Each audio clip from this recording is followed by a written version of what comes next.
The recording. Okay, we're recording. Jen, just so you know, we do have a couple of attendees who are on, mostly known folks. I think a couple of our admins are on. I see Mr. Cunningham from the PCNR is on, and I do anticipate that we'll have some others joining us. So just Fantastic. As an FYI, I'll keep an eye on that, and then we're ready to begin.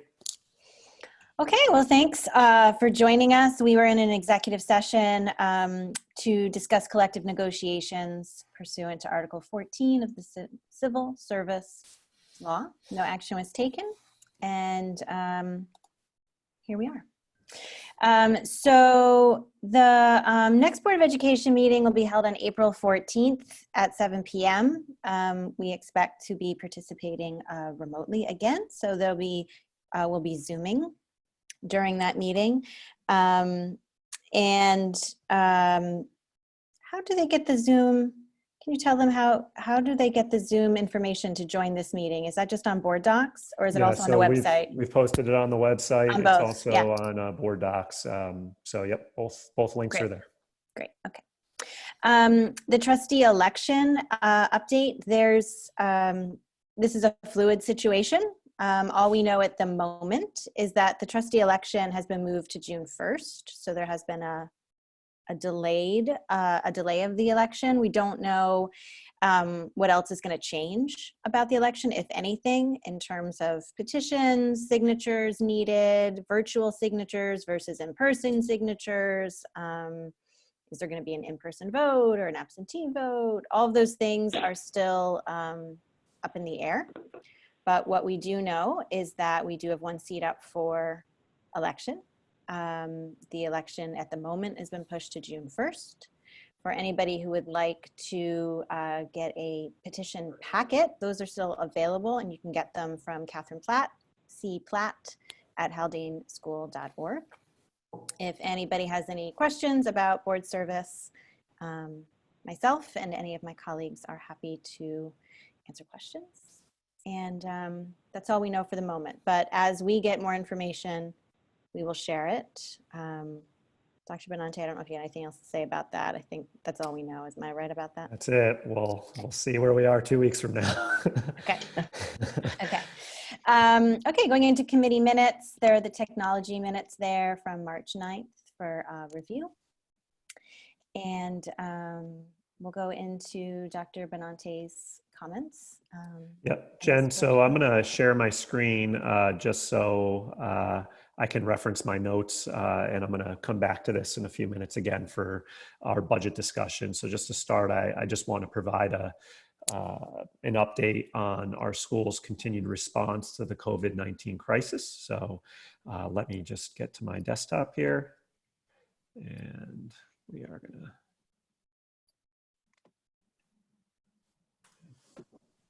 So you should be able to see that okay? And I just have a few slides. For COVID-19, they're all on one. The first is a discussion about the calendar, and I know there's been a lot of perhaps discussion over the last few days in our community regarding spring recess. And as you said, Jen, it's a fluid situation, and each week has brought some new challenges, some new actions that are going on at a state level, which ultimately come down and influence our school community.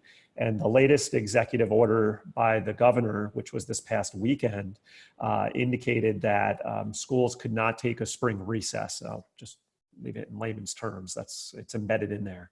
Now, I had communicated to families late last week that we were looking forward to a spring recess April 6th.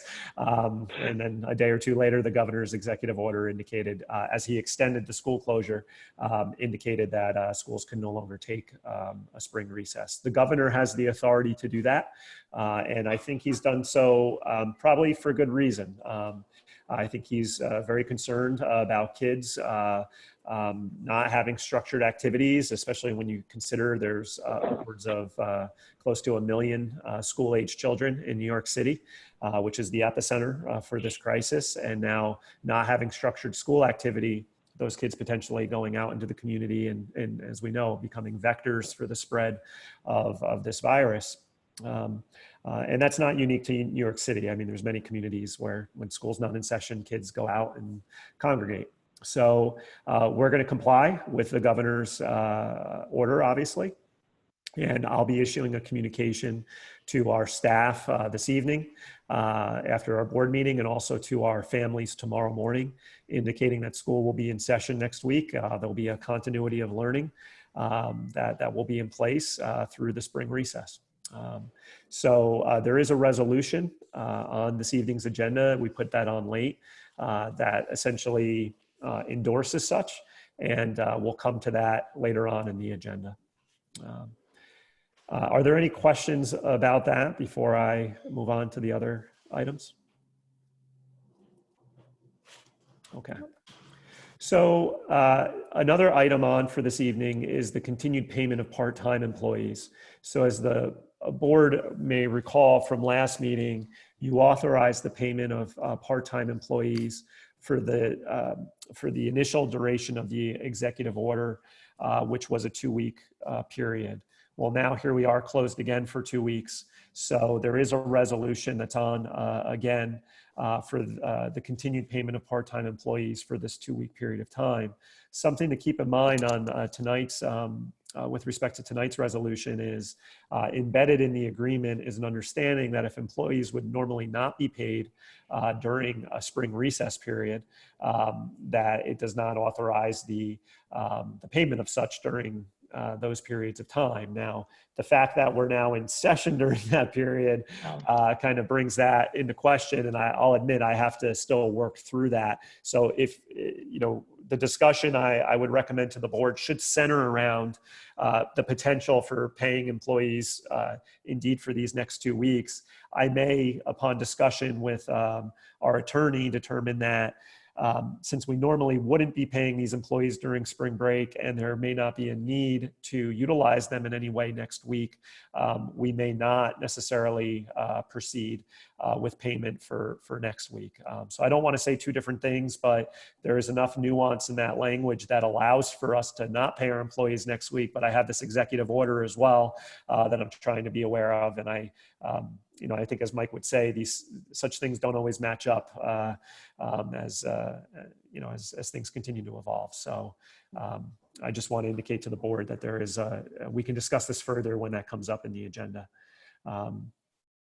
Childcare is just a note, because I'm not sure if people are aware of this, that we are required by one of the other executive orders through the governor's office to be prepared to provide childcare to first responders. We did put a survey out to our families. We had approximately 30 families indicate that they are in a first responder role. As of today, none of those families are accessing the childcare provision. But again, that may change on a day-to-day or a week-to-week basis. And we are prepared to provide childcare to the families of first responders if there's a need to do so.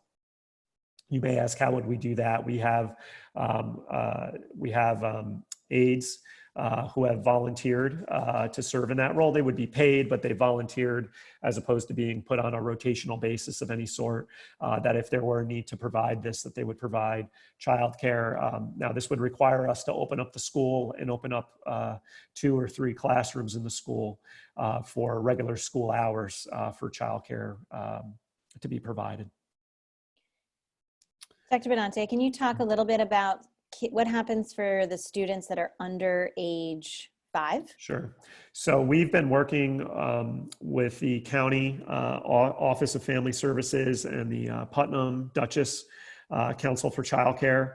And we have a list of providers who are available to take children who are ages 4 and under. If needed. So that is a list that continues to be updated through our county partners. So we know that if a family calls and they have a toddler, for instance, we can connect them with an agency that is still open to provide care for their child. And would that be at our cost, at the school district's cost? That's we're still trying to figure that out. That's one of those fluid. Yeah, that is not as clear as who pays for this. We're prepared to pay for the students who are here because we're paying those employees anyway. So this would just be the continuation of their salary. If we're working with an outside agency, and connecting a family with that agency. I would say districts are all over the place with how they're handling that, and we would need to make a determination at that time for how we would handle that. Some districts are covering the cost. Some of the agencies are charging. So it's been handled in those two ways. Just meal distribution, we continue to provide meals to families in need. We've shifted our strategy a bit there, where we were doing a daily pickup. We're now doing a delivery for a few days at a time. And Anne, I know we didn't talk about this prior to the meeting, but if you wouldn't mind, can you provide just a brief overview of how we shifted here and what the mechanism is for how we're now delivering? Sure. For the first week, we asked families if they wanted to pick up or have their meals delivered every day. And people indicated, families indicated different ones. We actually, I was down there with the staff for the first few days, and we had one person the first day and two the second. So it wasn't very efficient. So then when we thought that this would be going on for quite some time, we decided to have 2 breakfast and lunch packages delivered on Monday that would cover Monday and Tuesday. And then on Wednesday, 3 sets of breakfast and lunch for every student. And we decided to just have everyone who indicated that they wanted the service to be on delivery. And that way we knew that families were getting the food, and that also it wasn't being wasted as well. We wanted to make sure that the students were, in need, were getting the food, and that has really worked out great. I just have to give a shout out to Nancy and the crew in the cafeteria, who are just tirelessly getting this done, and I appreciate it so much.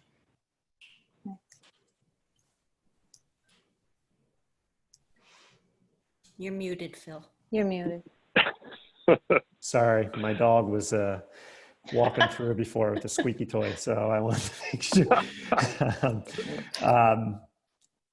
We're going to continue to provide technology support to families. Leah Horn, Artosa, had provided a few webinars last week that were very well attended, just checking in with families, making sure that they had everything that they needed, or also assessing what additional supports may be necessary for additional webinars or that she could offer to families, as we're now using laptops or other devices as our primary mode of communicating with our kids. So Leah will continue to offer those, and I think our families have appreciated them as they've participated. Leah is also providing more direct, like one-on-one support for families who are reaching out to her. We feel confident now that everybody who needs a device has one.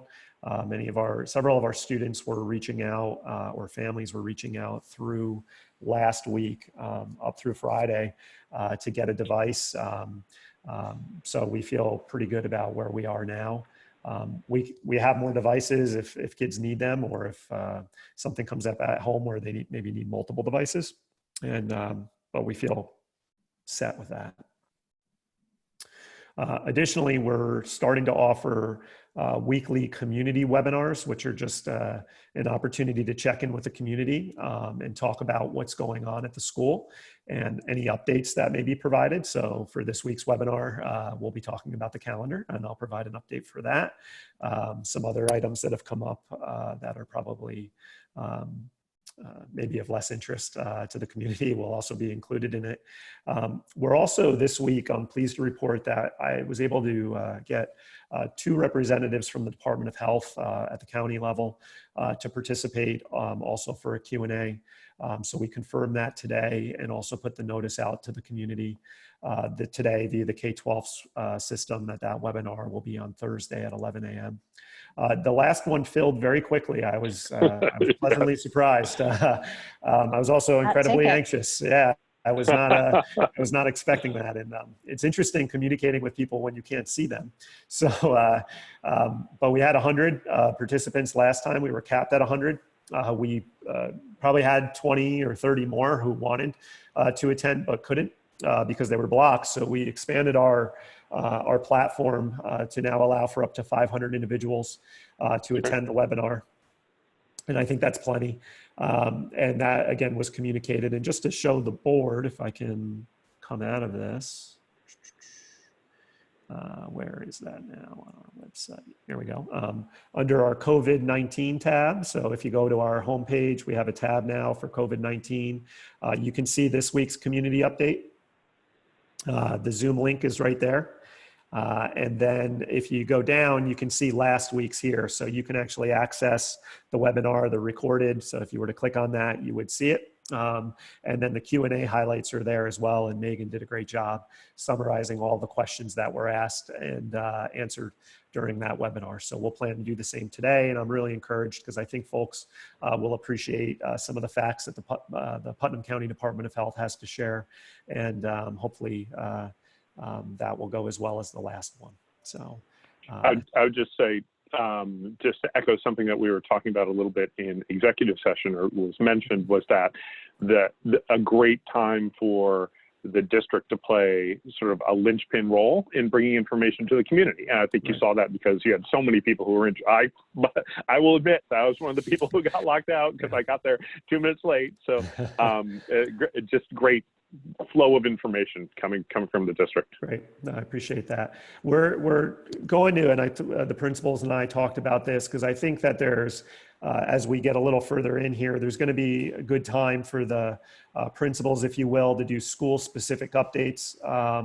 And we're going to sit with that and kind of plan out a communication schedule. So if you want to hear an update from the elementary school or an update that's specific to the middle or high school, there'll be a time and place for that. And then there'll be a more general one for the school district like this that we're doing here. So hopefully there'll be multiple entry points, if you will, for folks to come and learn a little bit about what's going on or have the ability to answer questions or ask and have questions answered, excuse me, and connect with our other leaders who each have their hand on a different element of this. So I think as we get that set up, it'll really help and people will feel that connection. And I think it was productive. So thanks, John, for the feedback. And just so the community knows, then clearly there's no preferential treatment for board members. So John got locked out. So, very true.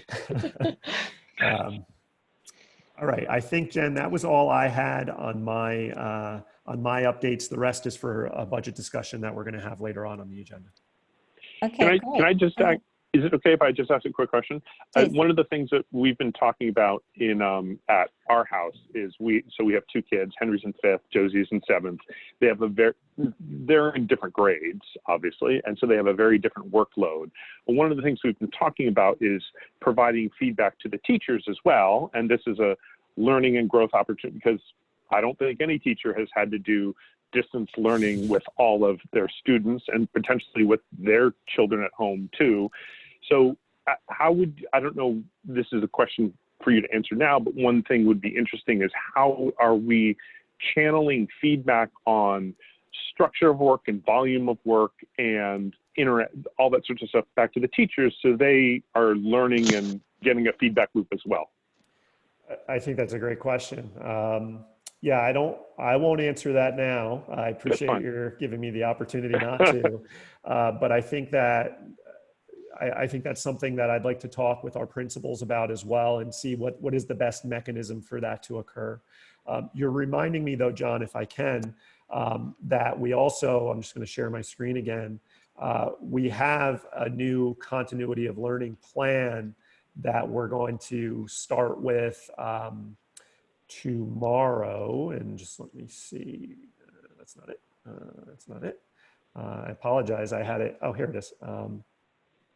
That we're going to start with tomorrow. So this document will be distributed to families tomorrow, and it goes through some some new parameters, if you will, for the instruction that's being provided. And our principals and Judy and our curriculum council have worked really hard on this over the last few days, because we're looking to pivot from what was review and reteaching, bless you, Jen, to now what may be the introduction of new material, because this closure is becoming longer. So I would ask that if you're collecting that feedback, we just hold for a few days, because there may be a change in what you're seeing between Wednesday, Thursday, and Friday from what you were seeing, last week. So we want to let this kind of sit for a few days. And I'm just quickly scrolling through, the platform, expectations for communication. If you're going to do synchronous learning, our expectations for that, attendance, grading, elementary school guidelines, secondary guidelines. So we've tried to work through as a group some of the issues that we were either encountering or anticipating that we would encounter in the coming weeks. So my advice would be, let's sit with this just a little longer, and then let's check in with each other. And I'll work with the principals to find the best, determine the best way to do that. Thank you. You're welcome. Thank you. Okay, thanks. Our information reports are empty, but I think that's because everybody is very busy working on what Dr. Benante just said. So that's their information report. Communication from the public. So what we're doing here is if anybody who is listening would like to ask questions, make comments, they can do so in the chat feature. Those questions and comments will be addressed in our second communication from the public opportunity later in the meeting. If you ask a question or make a comment that's not appropriate for us to talk about in public, we will certainly follow up with you offline. So that's what we're doing for today. Consent agenda minutes. May I have a motion, please? So moved. Second. These are our minutes from the March 17th meeting. Any discussion? All those in favor? Aye. Aye. Consent agenda financial. May I have a motion, please? So moved. Second. Great. These are, this is a donation from the Phillipstown Board, and I'll let Dr. Benante speak to that a bit. Yeah, so thank you, Jen. The village board had received a donation from a community member who generously contributed a sum of money to be directed towards the purchase of gift cards for local grocery stores. And those were then provided to us to help distribute to families in need. So while the donation came in to the town, and it's very important that I want that to be clear. The town has essentially turned to us because we have a little bit more of an ability to connect and to be aware of families that are in need and for distribution. So technically, since they're in our possession, we probably should have the board act on accepting them as a donation. But I want to be clear that this was a donation that was made to the town. The town has accepted this donation. We're just working in collaboration with the town to help to make sure that these go to families that need them. So with that, over the next, assuming the board approves the donation, we'll be providing them to families that have indicated they would benefit from them because they're in immediate financial hardship, because we already knew that, or are encountering financial hardship in the coming weeks due to the crisis. Great. Any further discussion? All those in favor? Aye. Aye. Consent agenda personnel. May I have a motion, please? So moved. Second. Any discussion? All those in favor? Aye. Aye. Unfinished business, we're going to pass over and go into new business. And the first thing we're going to talk about is the school budget development. And Dr. Benante and Ann will lead us through their new and improved thoughts. Well, we're looking forward to your thoughts. I'm going to share my screen again just to guide us along the way. And I think I am here.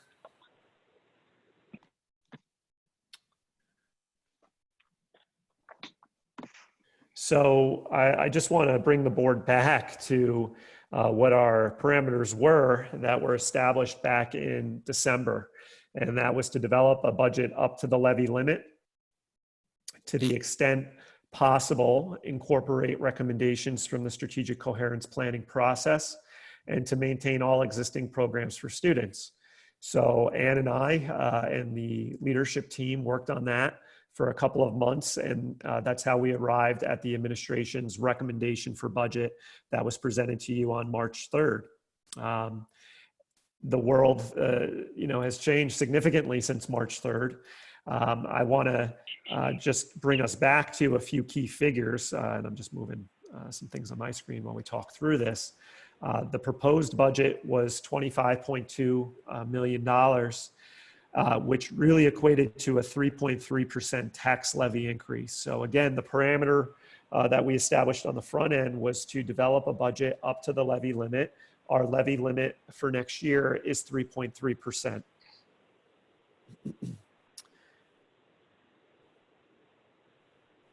These are some figures that are relevant in this discussion. So again, you'll see on the top line, our proposed budget for the 2021 school year is $25.2 million. We're anticipating, we anticipated $2.9 million in state aid. That's a figure now, that's a figure we felt very confident about a month ago. But right now, that's not yet finalized. So we still are now awaiting word from whatever adopted budget occurs at the state level for what our state aid figure will be. So this is probably now more subject to change than it certainly was a month ago. Whatever we don't get in state aid, at this point, we can't go any higher with the levy limit. So then we have to anticipate, how do we resolve a potential deficit there in our aid requirement late in the game. So we couldn't necessarily, we'll get to a few things in a minute or two, I'm sure. Just as a point of comparison, we were already higher on the levy to levy increase this year than in previous years.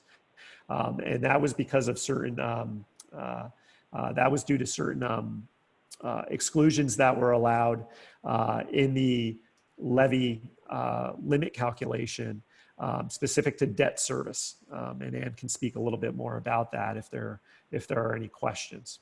So we, from an administrative standpoint, realize that there is a lot that's changed over the last few weeks, and that have a significant financial impact on our community. And I think to a point that's still very much unknown. We don't know if a month from now we're going to be, 4 more weeks, if you will, in the, into this crisis, or if we're going to be on the way out of the crisis. But each day that passes, there's a real economic impact. It's more revenue that's not being generated on a state level, which again, inevitably will impact the schools. So, my first kind of guiding question for the group is, how can we best assess the community's expectation for setting the tax levy? Again, a month ago at 3.3, I don't think there were too many concerns about that from necessarily a board perspective or from an administrative perspective, and maybe not even from a community perspective either. Where does the community stand on that, and how could we assess that? And then how does the board inevitably at some point, because we don't have to define this yet tonight, but how do we strike a balance between developing a budget that still addresses our strategic objectives? Because at some point this will pass. We will be back in school. We will be back in session, much in the way we have grown accustomed to prior to this crisis. And I'd imagine that there's still those expectations that we had for program improvements are going to rise again. They're going to come up again. But at the same time, we have to consider the local economy now. So I'm trying to guide the board to consider that we want to be responsive, but we don't want to over-respond, especially when there's still so many unknowns, that we make it difficult for ourselves to address our strategic objectives that we know we're going to have when school's back in session. So really with that, that's just a summary of a couple of figures to get the conversation going.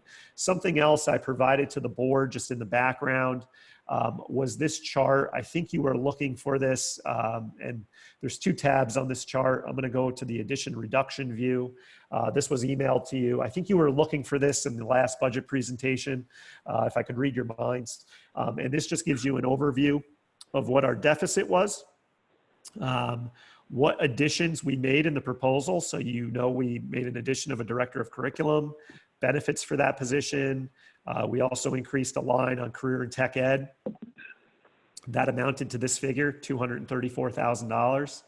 And then we had a number of lines that we reduced. And they are all listed here.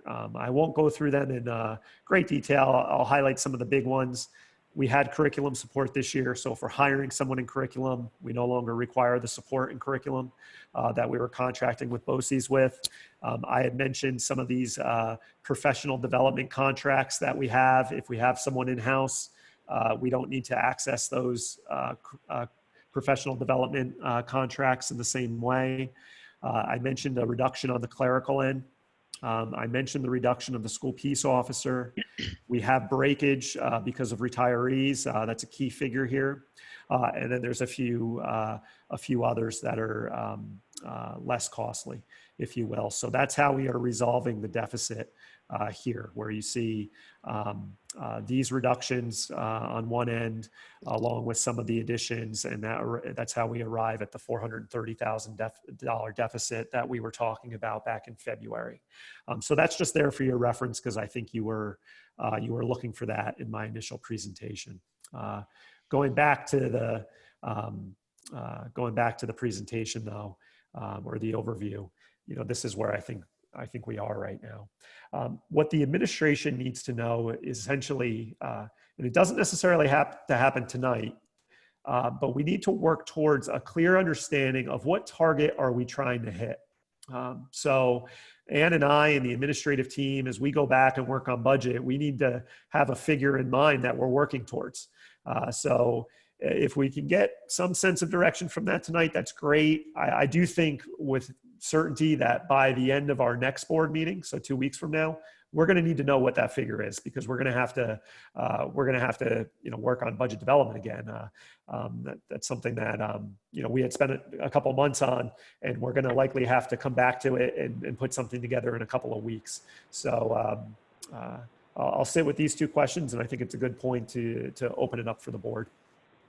Dr. Benante, I just want to also make sure that there's two elements that we don't know, right? So one is what our state aid figure is actually going to be next year. And the governor's budget is due April 1st, but the probability of it being delayed is high. Correct. Right, so that's one of our unknowns. And the other unknown is the governor has spoken about a quarterly shift in budgeting. So we are used to knowing how much state aid we're going to get and being able to plan for the year.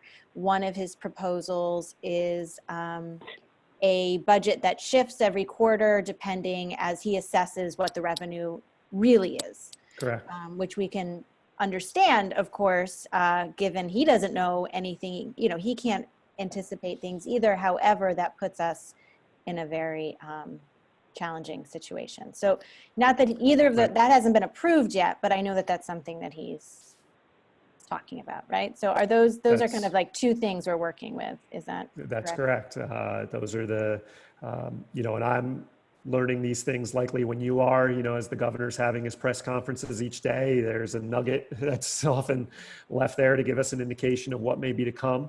But right now, and this is where I would say we don't need it to go to a definitive number now. Maybe in 2 weeks, we know with some sense of certainty what that state aid figure is going to be, or a better sense of certainty. I think that's relevant.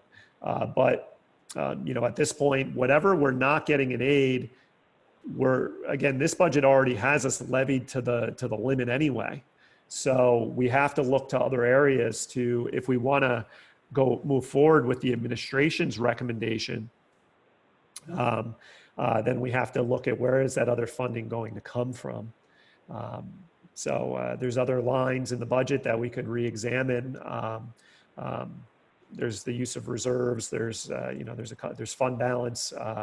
But I think for the board's sake, that's for me and Ann to kind of figure out after we know how much do you want to levy from the community. So that's what's most directly within our control. Right now, under the administration's proposal, we were set to levy up to 3.3%, which would have been about $20.5 million.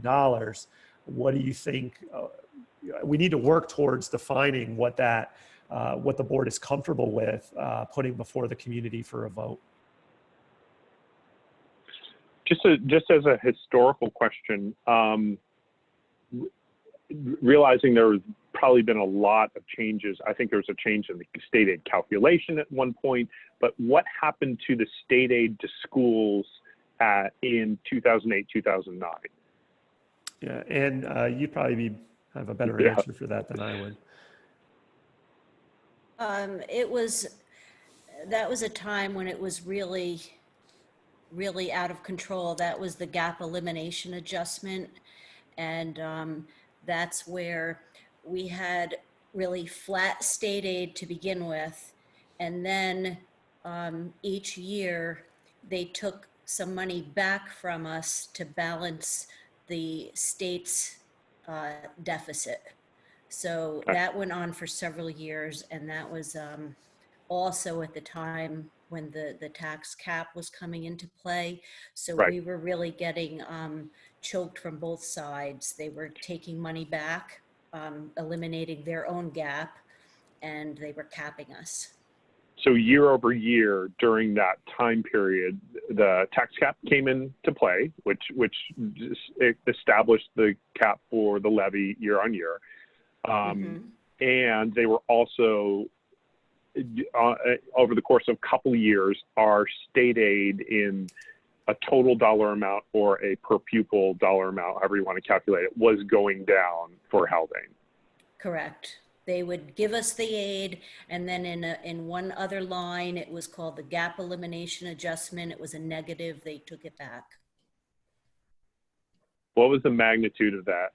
I'm not saying that this will be the same or this will be different or they'll do anything different, but I'm just trying to get a sense of, like, we've been through one other time potentially when this has happened. I'm just trying to get a sense of magnitude. Do you know? That was the first year, I believe, that it happened. I don't have it right in front of me, but it was to the tune of a couple $100,000 the first year. And then each year it was a little less until, finally they said this was the last year. And would it be get all your aid? And would it be fair to say it impacted districts differently depending on how dependent you were on state aid? Absolutely. And it was also the time when, with both of these factors into play, that districts were really looking at, I hate to say it in this way, but this is what we talked about, 10 years ago, that they thought districts had a lot of fat in their budgets 10 years ago. And there were very small class sizes. So that's the time when districts started trimming at that point. We had to come up with a lot of creative things.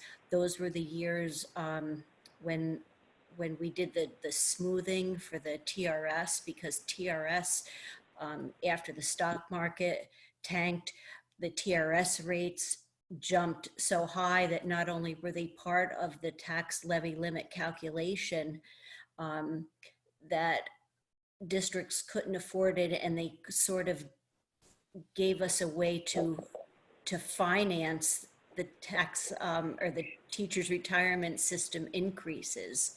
So we took advantage of that one year as well. Luckily, we only had to stay in that program for a couple of years because it was really just kicking the can down the road as far as expenditures go. It wasn't something that we wanted to do, but that was,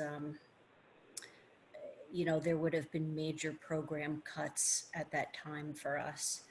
So, hey, Ann, just to just to that last point on the TRS contribution rates. Mhm. Okay, so nobody knows where the stock market is going, but it's certainly gone down. Has anything structurally changed that would make what you experienced last time not occur this time? E.g., last time the stock market went down, in order to make up the gap for the teacher retirement system, if I'm understanding correctly, the stock market went down in order to make up the gap for the retirement system. The required contribution by each school went up, Mhm. right? Yes. So this time we are again experiencing the stock market go down. Who knows where we'll be in a year? Has anything structurally changed so that we would not potentially face the same situation whereby we'll have a substantial TRS increase next year?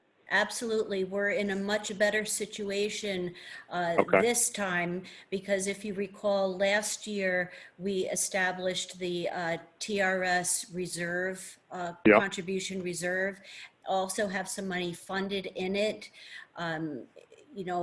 Whatever we could, should there be fund balance, which I do anticipate that there will be, we could put some money into that for future need, because we did not have that mechanism 10 years ago. And, it's very timely that the board established that last year and funded it, so that we're not going to be in that situation. Great. As Thank we you. were. Sure.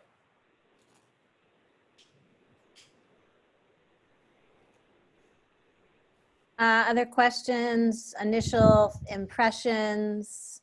Are there anybody? Yeah, go. So to go back actually just to the slide that Phil was on, how do we have any sense of how confident we'll be that our state aid amount would stay near the 3 million mark, right? So it increased almost nothing, right? So it being flat is nothing new to us. I mean, our state aid doesn't seem to ever really go up. My concern is, I mean, this isn't 2008, right? I mean, there are lots of indications that the impact on the economy is going to be much worse than what happened in 2008. And so I guess one of the things I feel like I need to know in order to, answer the question that Dr. Benante has presented us with is, do we think there's a possibility that the state aid amount could actually come in much lower than the $2.95 million? I think I was speaking with some superintendents today, and there's some glimmers of hope that this year we may come in right at that. I'm more worried about next year, quite frankly, than I am about this year. That it could go down markedly. Yep.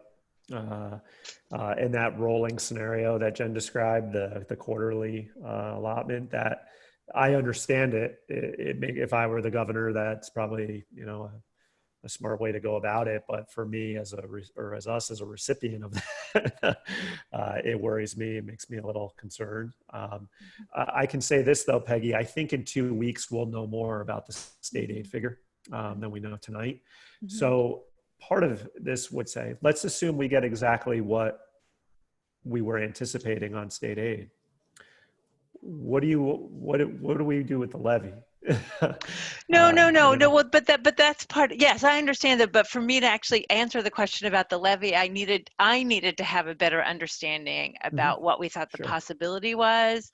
And your answer is helpful, right? Okay. That you think it will likely stay similar for this year. But I think. but right. I know there's a lot we don't know. Yeah, I think in a world that things change by the hour right now. But I think today I was encouraged by some conversations I was a part of that the federal stimulus money that the state is accepting has some contingencies tied to it with respect to school funding. All right. Okay. For this year. So you could look at it too with a positive spin on it, in that we're not going into 2021 with potentially a slashed amount of state aid, and that being reviewed every quarter could keep us flat or not go down. It doesn't mean that every quarter it's going to be doom and gloom. It could be, hey, it's going all right, or things got better and not as bad as we thought it was going to be, instead of starting out at a very low number and putting us in, I think, a negative position to start with.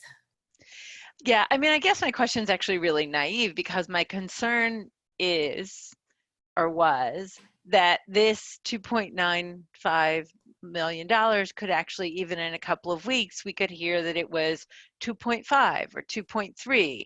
Or My one. other concern is even if it came in at 2.9 or close, in a couple of weeks, that with this quarterly budgeting, that the state could come back and say, oh no, on second thought, it's much less than that. And again, I don't know that much about the history of how New York State operates or these kinds of issues. So again, I acknowledge that my questions are likely quite naive, but they were real questions. Right. Absolutely. I think, Peggy, to your point and to John's question, the state has taken away before. And and those of us who've been around for a little while have lived it. So I'm not inclined to think they wouldn't do it again. I think they bottom line is they have to balance their budget, and we're a big part of it. So we as in public schools. So Or I guess because in part my thinking about the recommendation or the guidance that, as part of the board, I'd want to provide about the tax levy, really that's a huge, that's a huge part of it. And I mean, I think also for the community, right? Because the way you framed this to begin with was, getting feedback from the community. I think it's really important for people to understand what the implications are for us providing different guidance, right? So a really important implication, right, of all of this is that many folks in our community, their financial circumstances have changed drastically, and the board wants to be respectful, not just respectful of that, right? Because that's sounds patronizing, but really recognize and respect and respond to those realities, and yet at the same time, but by doing that could have, I think it's really important that if this is the case, we are explicit what the potential impact is on program, what it is on everything about what's happening, not necessarily just for this year, but for the future. And yeah, and I'll step back from this, but to your point, I can see, and how we assess it is up for discussion, but I can see a community member saying, whatever you do to keep my school taxes from increasing is what's best for me and my family. And I think we would all understand that. And I can see a community member saying, look, to me, this is a good investment. I don't want to sacrifice what I contribute to the school. I expect, there to be sacrifices in other places, because to me, they see the investment in the school as something they want to continue to do and don't want to interfere with. So I could see it either way. And I'm usually that person, whatever it costs, it's our kids' education, they're our future, this is our community. But I think the situation is so completely different, and that the people in our community they've just lost their jobs, they've lost their livelihoods, they've lost their businesses, and these are the people we know and love. And I think even the people that say we would spend anything for our children right now might want to put this on pause and go to the very, very minimum we can this year, just so everyone can have a breather. Yeah, and I think there is ramifications of that. Can you talk us through that, Anne or Phil, how if we don't levy all the way up to the limit, that changes how much we can levy next year, Yep. right? Like it changes our starting point. It The does. magic of compound So, interest. That's it. Right. It's for every year you don't levy to the limit, you're costing yourself beyond those dollars in future years. So Anne can describe it better than I can, so I'll turn it over to her. Okay, so I actually did a few models and I projected our tax levy limit out for a couple of years. And this year, I know that we've been through the description of it. The spike that we're seeing up to the 3.3 on the levy limit is a direct result of the decrease in building aid. So what we're not being able to collect in building aid shifts to the tax levy limit. Next year, that goes away because we're at the lower starting point for the building aid and it's still at the lower level. So there's no spike there. And interestingly enough, no matter what the starting point is, the tax levy limit increase is the same. And it's very comparable to previous years. It's 2.57 is what I come up with, but of course that's using current numbers to project for 2 years. And you know, it's gonna be a little bit different, but just in comparison, this year for 2021 is the odd year because of the building aid. But that being said, what you always will be is that lower amount. You'll never be able to recoup what you have. If you don't go up to the limit, you'll never get that delta back in the next year. The limit will be 2.57 increase no matter what your starting point is. So next year, you're going to be at a lower starting point, only being able to go up to 2.57. It's not like, oh, you know, well, next year if things are better, when things are better, you know, our levy limit's going to be 4. That's not how it works because of the way that the formula goes. But is there a chance that they could change that because these are extenuating circumstances? I'll tell you that the Westchester Putnam School Boards Association people are pushing hard for them to, for the state to consider, I think it's sort of called like a save harmless or some sort of law like that, where they allow the school districts to not levy up to the limit or to make extreme budgeting considerations for 1 year without having the penalty that we just talked about, so that we could go back to where we were, just almost like a freeze this year. So you basically end up with like a shadow budget at whatever the levy would be, and you can then levy on top of that for the following year? Yeah, exactly. And what that does is it takes this conversation off the table, right? So that we don't have to worry about, you know, if you want to put a 0% levy limit out there, you don't have to worry about what that's going to do for you next year. You can just manage the current crisis and be back to where you were. I don't think that's going to pass, but that's what there's a lot of conversation around that because all school districts are having the same conversation. They are considering, should they decrease their budget? Should they not go up to the levy? Should they go even lower than they were going to go? But that puts us at such a disadvantage moving forward that it makes it a hard decision. And even if they did do that, even if they provided you 1 year grace, you put in a 0 in the year, your starting tax levy is not, your shadow tax levy is not 0. It's 0 plus 3.3 or whatever it is for us. So you can start there and then you can levy on top of that. You're putting off that tax increase all at once to next year.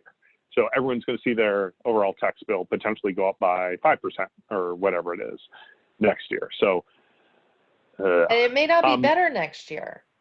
Yeah, We don't know how this is going to pan out. That's Right. the other concern, is that people actually think it might get worse next year, like Dr. Benante Yeah. said, right? He's concerned about next year. So some people are like, Right. do what we can So- do this year and worry about it next. Right. So we don't know what's to come. Again, Peggy mentioned the market. The state draws huge revenue off of the market, and then not to mention sales tax revenue and all that that we know right now. Excuse me, is significantly impacted. So I'm more concerned. I'm concerned about where we are right now, obviously for reasons that are evident, but I would anticipate a bigger issue next year than right now. You mentioned you had a slide that said in terms of excess balance, and you were saying that there was a potential for an excess balance at the end of this year. What sort of visibility do you have? Everything's changing, so I won't hold you to anything. It'll all probably change in a week, but do you have any visibility into that at this point? Yeah, well, I did the true calculation when it was time to talk about the budget and what might be available going forward. But just this past, week, things have been really blown out of the water, and I anticipate it to be higher.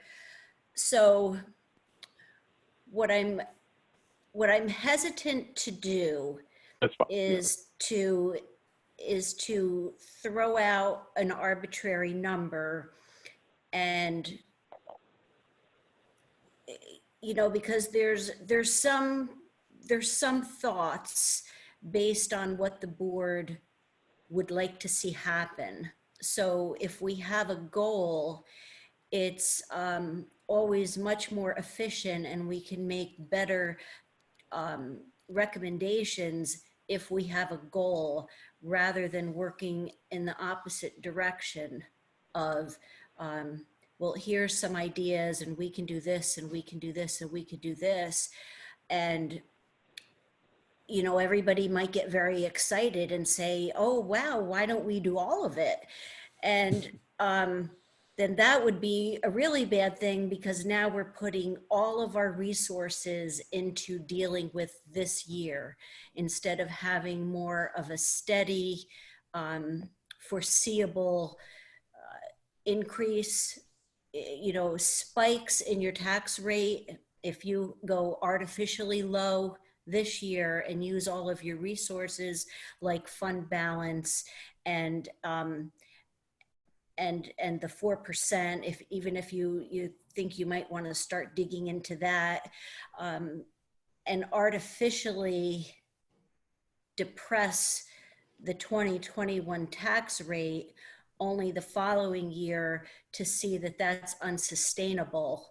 And then if you do get this odd formula adjustment that we were just discussing, I mean, I don't really see that happening. They couldn't even figure out how to subtract BOCES aid this year to get to the tax levy limit.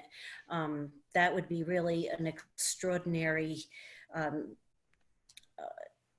thing for them to do, is to try to lump that onto a following year, because now you have this artificially depressed low tax rate and then jumping up more than double what people are used to. So if you have it, you're out there talking to people, and people obviously talk to you, and if you think, what's your target, that would give us a better idea and for me to be able to come up with the different resources to get to that point. Let me ask the question in a different way. I understand your reticence at providing estimation on where we're going to end the end of the year, given that it's been such a dynamic year to begin with. If at the end of the so follow me through a scenario. We levy up to the limit. We end this year with an excess fund balance of $500,000. We make a decision as the board to return that $500,000 to the community. Does that affect our levy limit? It doesn't affect your levy limit. Okay. A levy limit is always going to be that higher amount. Okay. You can certainly tax below the limit, and you can make that decision in the Correct. summer when you set the tax rate. Correct. So it could be a trade-off, but they could be separate decisions. We They could make be a separate decision. decisions.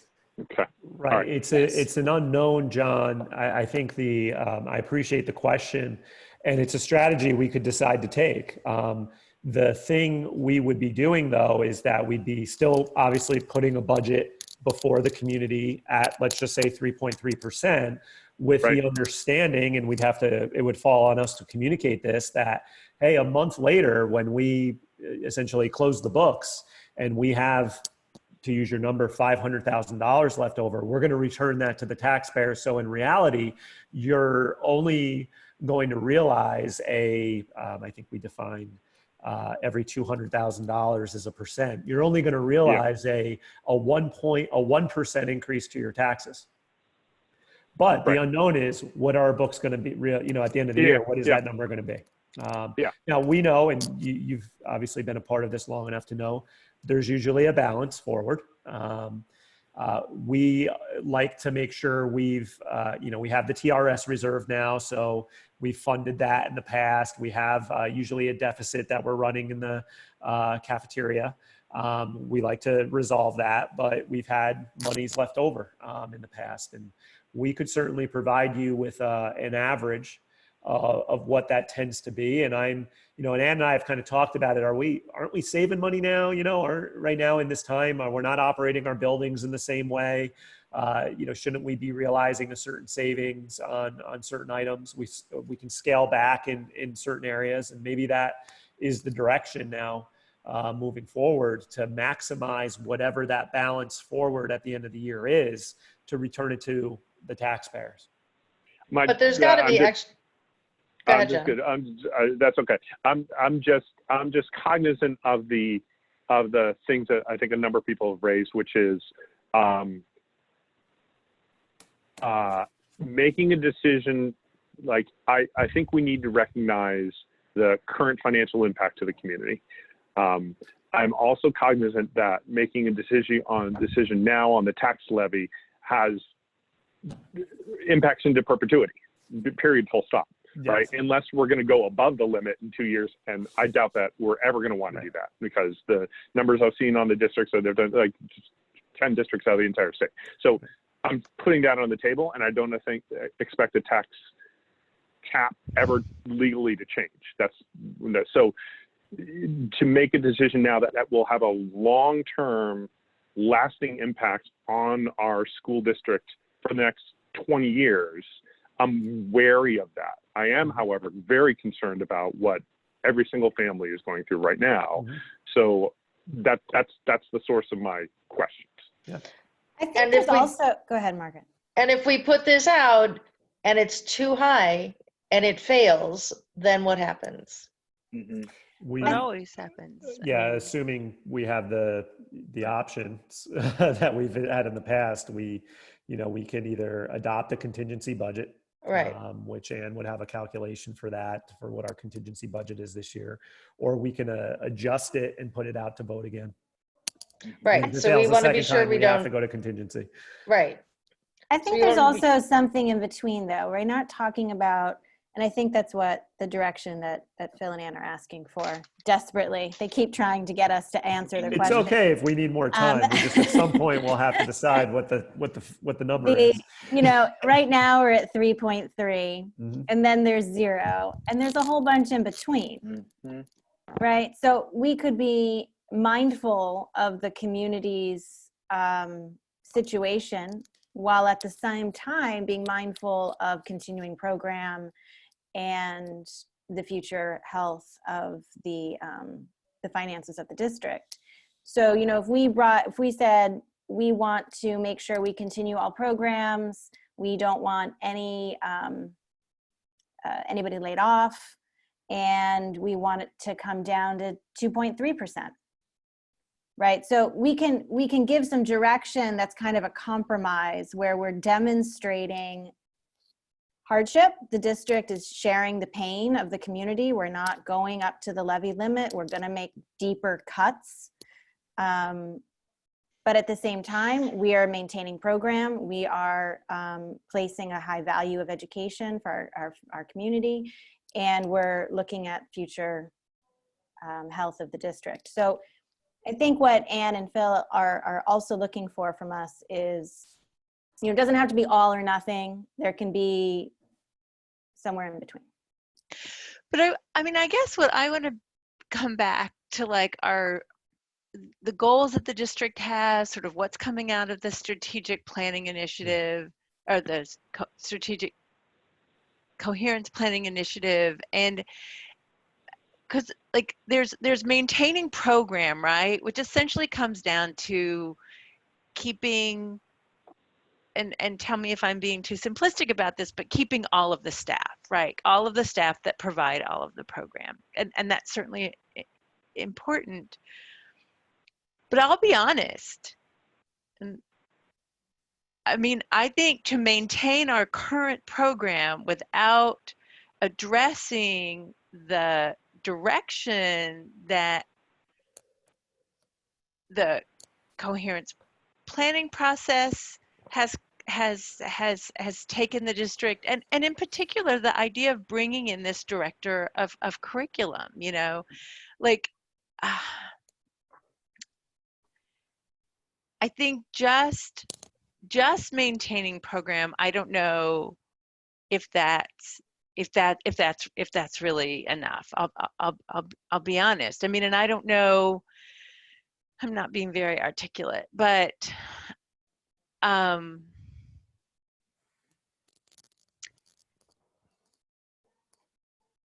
guess there's a part of me that really wants to know, like, I don't know exactly what to say, sorry.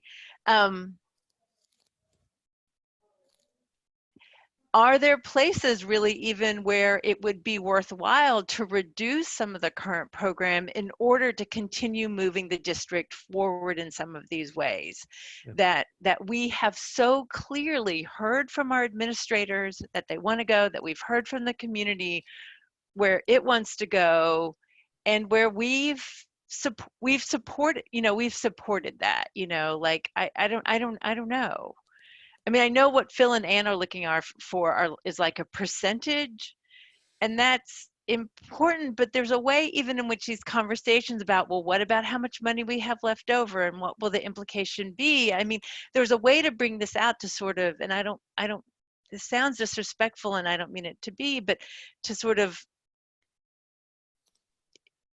working in this really close way with numbers and cents in the budget, and really sort of losing sight about, the direction that we want to be going into. So Yeah, and Peggy, so oh, I go ahead. appreciate all the points like that John has made about, and that Ann and Dr. Benante have made about, well, how much money might we have left over, and that's important. But I think it's almost more important for us to make decisions about what are some of the trade-offs that we as a board, and actually really communicating really clearly to the community about what some of those trade-offs might be, instead of just focusing on, well, sort of how can we get to this budget for next year? I don't know. I think we also have to keep in mind that we may be doing this budget without any face-to-face time with staff. This doesn't count? Without any what? Jim, John, you're the one who's not here. Hey, we can't even see your face, John. Any face-to-face time with staff, with the public, students, the public, with the public. Which is why I think in this meeting, where there's at least one member, of the press in present, that we need to be really clear about what we're, what's at risk, like what the options are, Yeah, and I can do the webinar thing and have one focused on the budget, but I think we all realize it's another constraint that we're not, there's a difference when you're hosting a webinar and kind of assessing the chat versus being in a room with your community members and getting a sense or a feel for what the vibe is around some of our thoughts, especially in a sensitive environment like this one. So, I'm inclined to think that a month or two ago, I probably would have got the same community turnout I got last year, which would have been a small handful of people. 2, 3. Right. But now if we were to, if we were able to meet, there would be a lot more community sentiment to consider in the budget development process. I still, by the way, I want to be clear, I'll do the webinar thing. I just don't know, I don't know what we'll get out of that. And, but I think it's worth trying to assess where people are as we present certain information to them. And at least it becomes a mechanism to get the comments, and I can pull the comments and provide them to the board. And, maybe there's, 30 or 40 opinions there that, I can put before you and say, okay, here's what folks were saying in the last webinar about this. Well, I don't know. And to be incredibly irritating, which I know I am on occasion. I mean, there is also, it is also, the board are the elected officials, and, maybe this is the time where we, take our best understanding and knowledge of the community and understanding of where we think folks might be, and just and provide that guidance. I mean, to be honest, yeah. Yeah, I just in making that decision, I just want to make sure you have information that you feel you need to arrive at whatever that point is. I mean, it's difficult to pull a number out of the air. I think that's what we're trying to get to, and it would be similarly impossible for us to ask you to, we'll provide an austerity budget and then provide a less austerity budget. Right. So give us several different versions. But not to digress, but to say, like, I'm working in an industry right now in which I would say nearly 100% of the people that work in my industry are currently unemployed. By the industry, I mean actors, people, performance professionals throughout the tri-state area.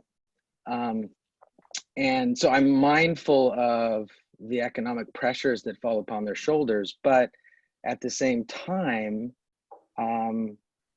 balancing present pain versus future folly is also sort of is on my mind as well. And I feel like it's difficult for me to imagine a reduction of the current tax level below 3.3 that is truly meaningful versus simply symbolic. So I don't know what the meaningful reduction is. I understand a symbolic reduction that says, look, I understand what everyone in the community is going through, and we're not going to go up to the limit because we're saying something specific. If we go up to the limit, we're saying that we're going to take as much as we can. I don't know if there is a meaningful difference between 3 and 3.3, household by household. And I'm interested in making a meaningful impact now and in the long term. And that's where I'm stuck, is I don't want to get lost in the symbolic gesture, but I want to make the meaningful choice. So Sean, can I just ask you to clarify, when you say like a meaningful choice, are you talking about meaningful in terms of a meaningful reduction on what people's tax increase would be, or specifically meaningful to what is a number that is not merely symbolic, by which I mean the money saved is symbolic rather than a meaningful savings throughout the year. What is a number that has a true impact on the bottom line week to week versus right? So if we decrease the budget to 2.3% from 3.3%, that's $200,000. So what does that really put in each person's pocket? That's what Sean's saying, right? Does that give you an extra $100 for the year? Does it give you an extra $1,000? Is that meaningful? Is that worth giving up a director of curriculum for? correct. Well, I think don't we generally have that? Isn't it about, I remember seeing this number someplace. Isn't it about $56 per $100,000 of incremental of valuation? So 3.3% is $56. Okay. Per $100,000 of per assessment. 100,000. Yep. So what? $400,000 house, so $200,000 house, $600,000 house, whatever. So if you're at 4, you're at $225 a year. Generally. Incremental. An increase. Okay. Yep. Mhm. An increase. Yes. On top of what we're already paying. Totally. Correct. Yes. Yes. So, So you get it like, down to 2.3, and I couldn't do the math in my head that quickly, but we're talking about, $100, a couple $100. We're not talking about thousands. It's just not going to happen because we're not going to set it at less than 0. Or at least I don't think we are, without doing real damage, obviously, to our school district. So, and if that's something the board wants to see, again, Ann and I can come up with some ways to depict this. So we understand that at 2.3, here's what it equates to on a $400,000 home. At 1.3, here's what it equates to. But I tend to lean towards, it's more of a symbolic gesture to the community that you're being as prudent as you can be in this very unique time. And but what it will actually equate to in terms of value, it's not going to make the difference between, I don't believe it will make the difference between someone paying their rent or paying their mortgage in any given month. It's just not going to be that type of money. What happens if this starts to affect all of our house values? And Sorry. Oh, that's a good question. If this affects all of your house values, so Our assessments go down. right, well, we're not doing an assessment unless they do a reevaluation. Right, but Your couldn't anybody assessment. just go, please reassess my house? Yes. So if they go in and say, please reassess my house, and their assessment goes down, with every person that does that, doesn't the tax revenue go down? Because if it's going to affect all of us, a lot of people will do that. Okay, so we're going to keep in mind the two things that people, a lot of folks think are the same things, but they're different. The tax levy and the tax rate. So Okay. When we decide on a tax levy, that's the amount that we're going to raise for the budget. Okay. Then over the summer, the assessments, I received the assessments. The assessments are what determines the tax rate per thousand. Okay, the Right. levy is the levy and that's set. But if your assessment, some assessments will decrease, we're still going to collect the same amount of money, no matter what the assessments wind up at.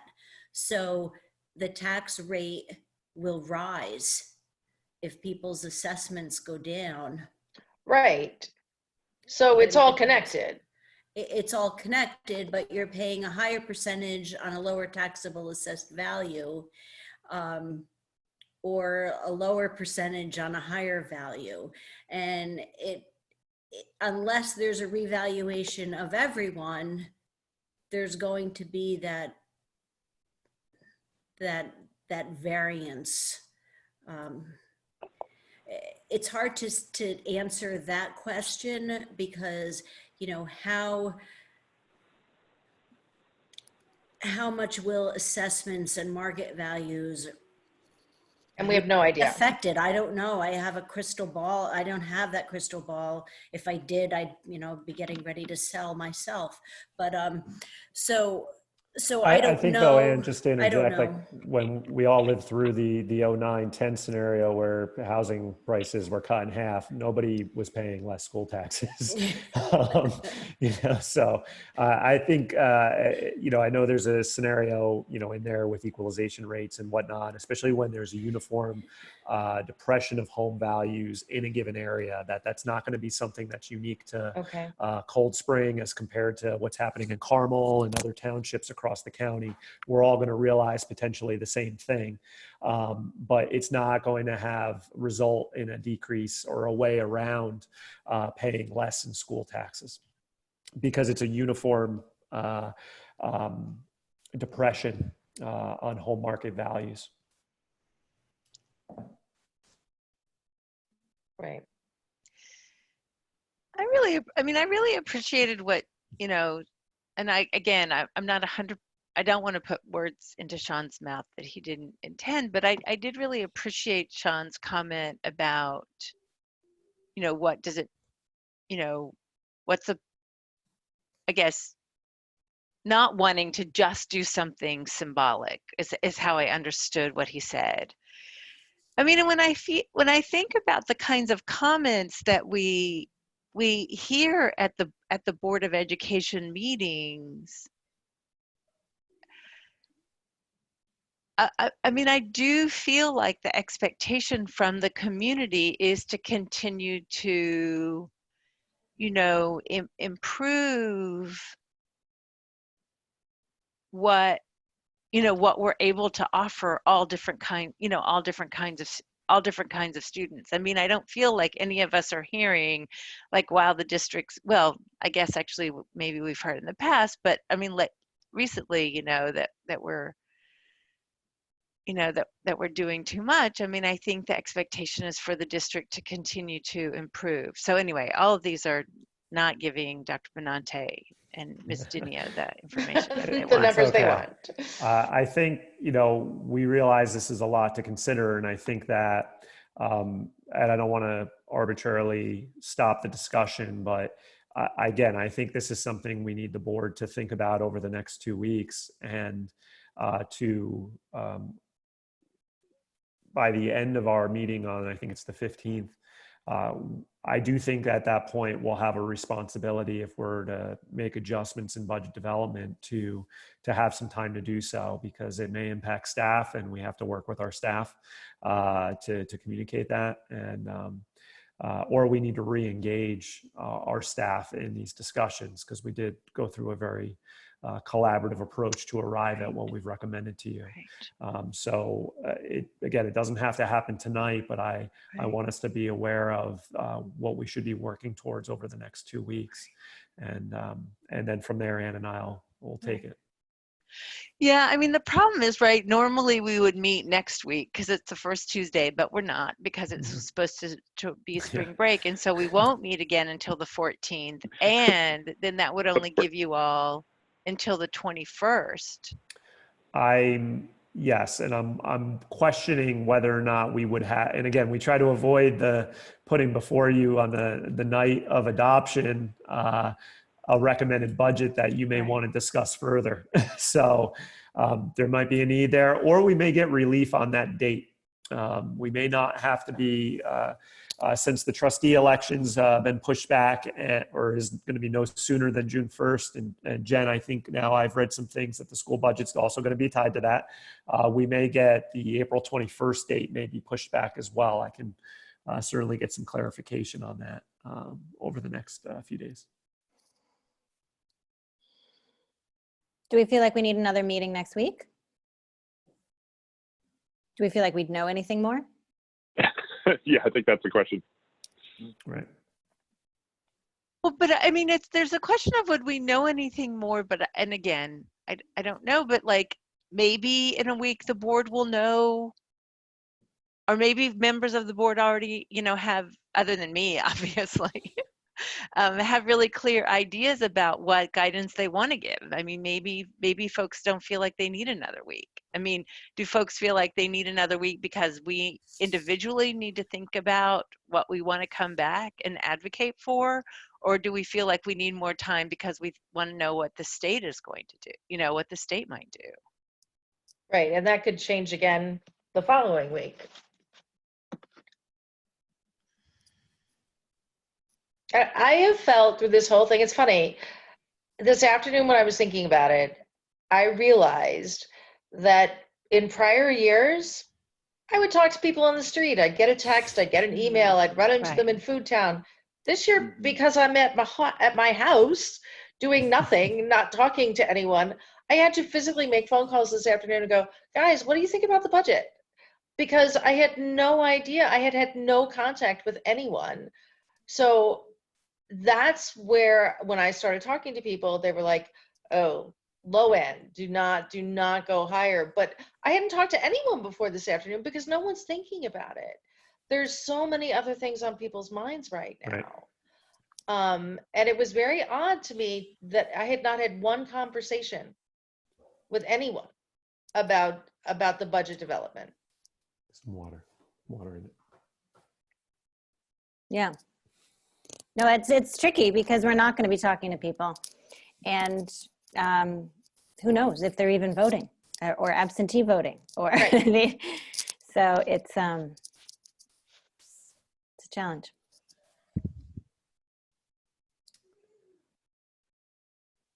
Okay, so are we concluding our conversation about the budget without any actual helpful information for Phil or Anne? No one has put out a number out there that we're throwing darts at. Don't arbitrarily throw a I don't number. see anyone so. saying that here's a number. And then it was like, no, No. I'm a little bit higher. I'm a little bit lower. I'm somewhere in between. So I feel like there's a reluctance to move forward in that way. I think programmatically, my inclination is I like the direction we were heading, and I would like to accomplish all of our goals.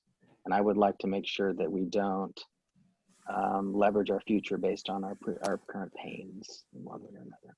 That's how I feel deep down inside. That's what I would like to do. And I don't know what that number looks like.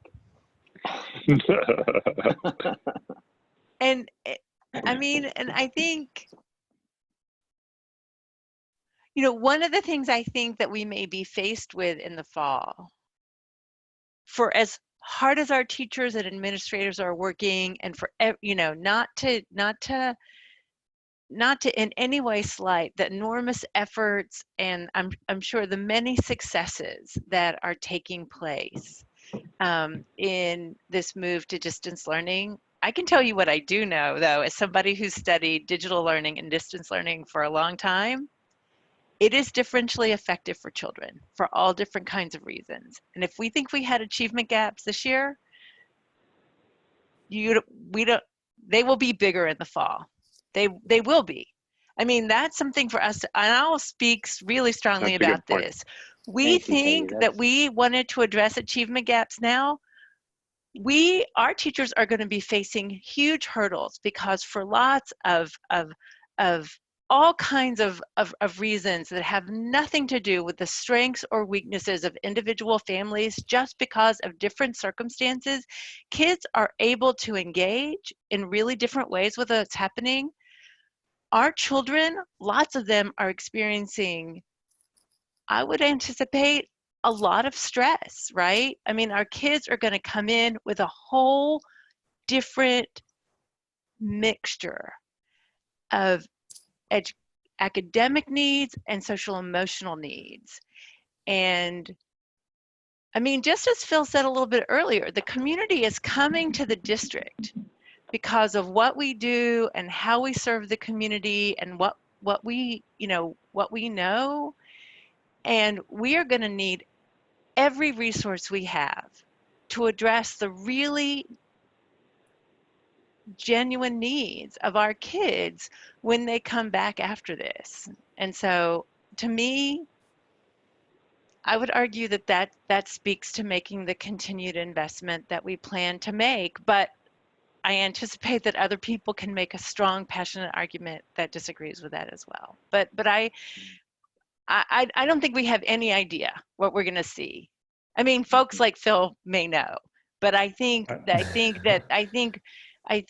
fall of 2020 is going to be very, very different. It's going to be a very different landscape, and our children are going to have all different kinds of needs that they didn't have a couple of weeks ago. I would just concur with Peggy that internally we're already talking about it, Yeah. and anticipating, and regionally as well. That It will be huge. we're doing the best we can, and it's I think it's Yeah. making some miracles happen, but it's not going. We're going to have a significant need when we get back in the fall, and it's going to put a lot of stress on our system to try to account for it, to assess it, and then to fulfill what I think would be, our mandate to try to address it. And so it's, I think you're right. Yeah. I mean, both are true, that folks are doing their absolute best and doing great work, and that there will be tremendous need that's going to require things that we haven't done before necessarily. And even in the families, this was our first week, my wife and I both working from home. And we have two kids who are fairly independent, but I must admit, and my wife's a teacher. So, and I'm a teacher as well. And we're struggling to, keep up with the demands on our own kids. And I would say we're a family that, has good resources and has a good background experience in this very work. So, if we're struggling, how's every other family doing? Right. So. Yeah, I mean, and even if there weren't, it's interesting, even if I anticipate these growing gaps, but I think in addition to these growing gaps, there's going to just be there have been real deficits in teaching and learning opportunities for kids. So I think the gaps might be wider, and I think kids are going to have a lot that they need as a group that have a lot that they need to make up. Well, maybe that's a good thought to leave the conversation on for the moment. Yeah, Jen, if I could be so bold, would it be okay with the board if Ann and I sat with this?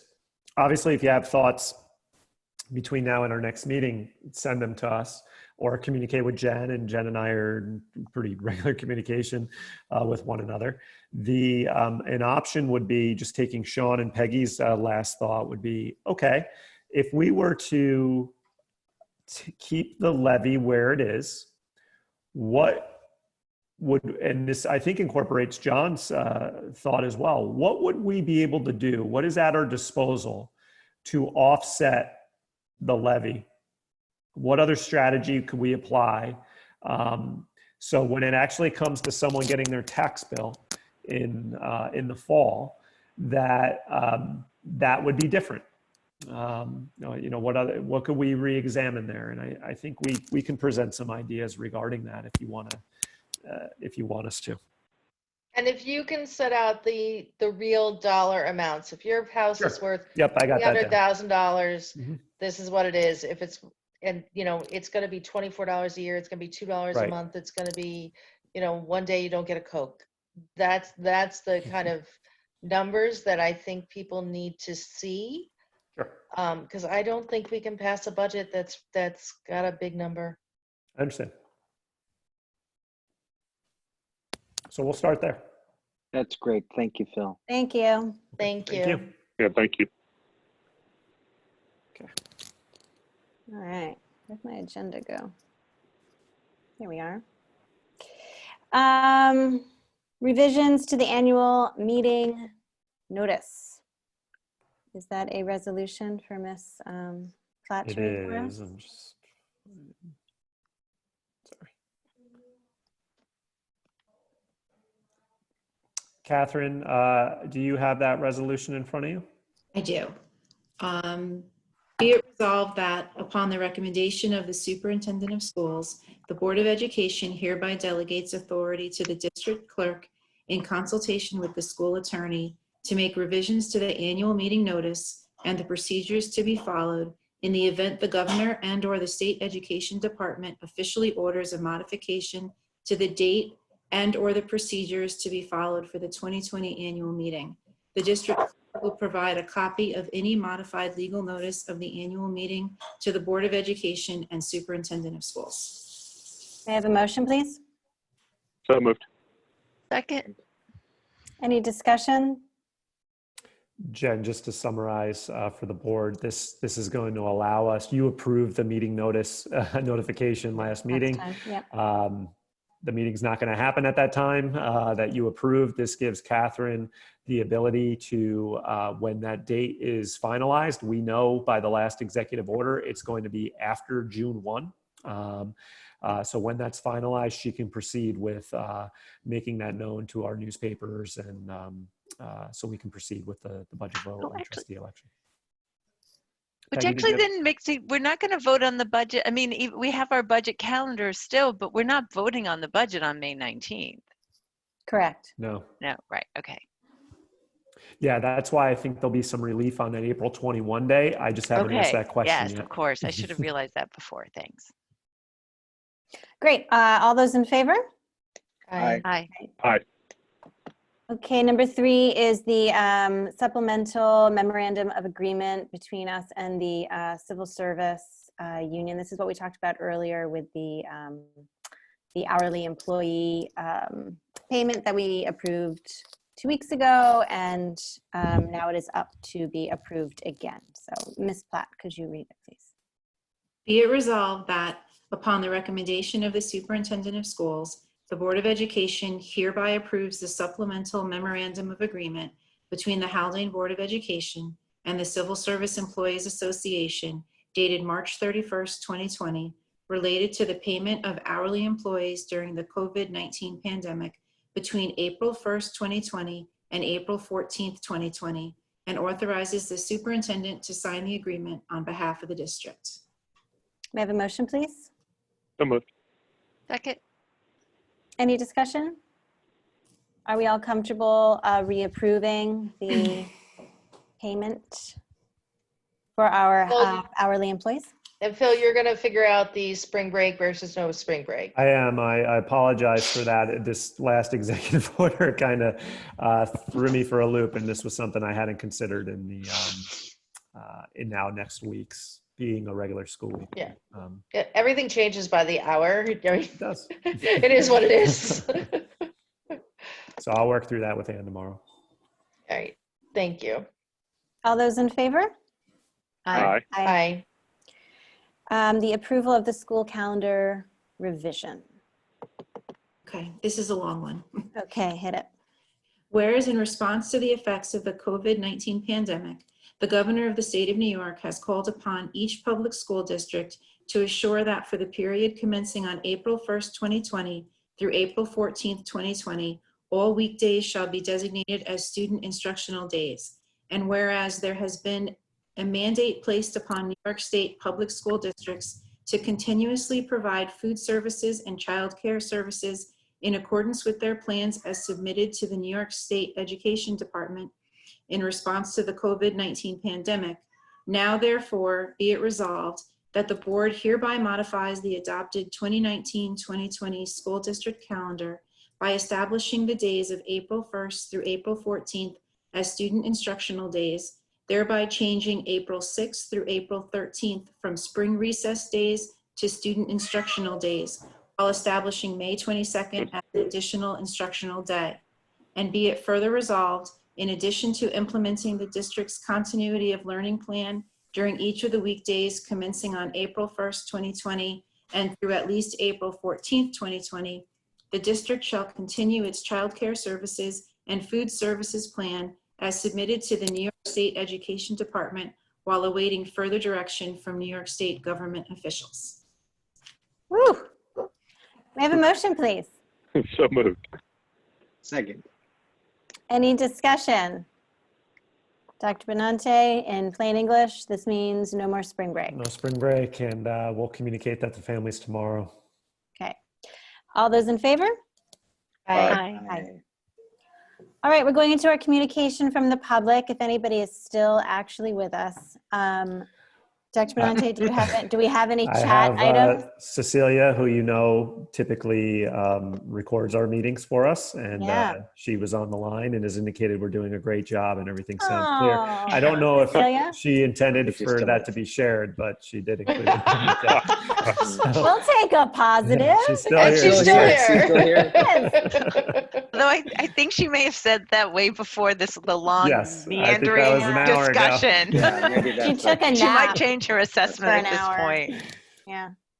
That's all we have. That was it? Oh, okay. Yeah. All right. Board reflections. I'm realizing that we need to put a board committee agenda item in here because we have some board committees like the policy committee that has been meeting, and we should have a forum to update you guys on that. And it's not a board committee, but I serve on the Westchester Putnam School Boards Association on our behalf. And I feel like that's another good place to just have like an ongoing update. So I don't know how you guys feel about that, but I was thinking under L, so the new M could be board committee updates. And Peggy, did you want to share anything informally about our policy progress? I think we're making progress going through the policy manual that we have. I think one of the things that's not surprising, given that it had been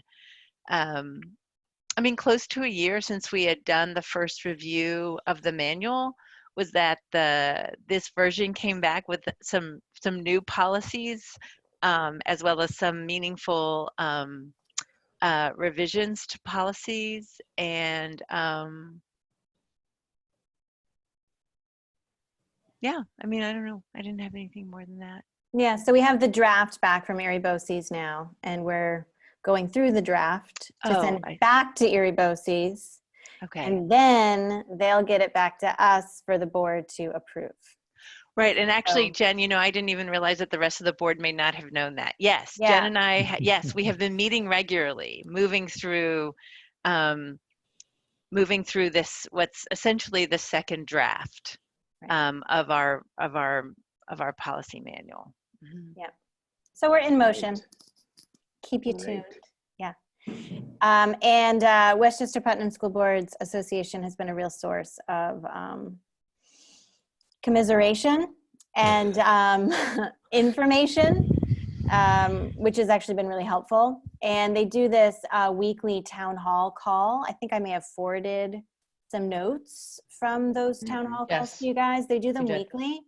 And there's a representative from every district there, which is actually pretty impressive. And John is going to join the call this week on our behalf.